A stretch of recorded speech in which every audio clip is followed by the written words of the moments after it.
काँग्रेसचा उमेदवार निवडून आला. शिवसेनेकडे कोटा नसताना सुद्धा शिवसेनेनं उमेदवार टाकला आणि काँग्रेसच्या मदतीनं आम्ही आमचा उमेदवार निवडून आणला. एक लक्षात घ्या, काँग्रेसची 7 मतं फुटली. हे काय लपून राहिलेलं नाही. स्वतः काँग्रेसचे अध्यक्ष नाना पटोले यांनी ते मान्य केलं. 7 मतं फुटली, या सुद्धा आश्चर्य वाटण्यासारखं काहीच नाही. ते आधीच फुटलेले आहेत.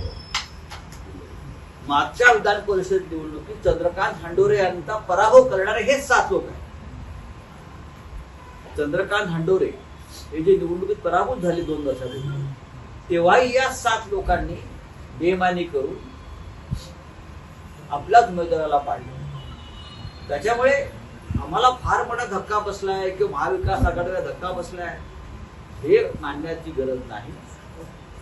आमची जेवढी शिवसेनेचं एकही मत फुटलं नाही. राष्ट्रवादी काँग्रेसची मतं ही भाई जयंतराव पाटील यांना 12च्या 12 मतं पडलेली आहेत.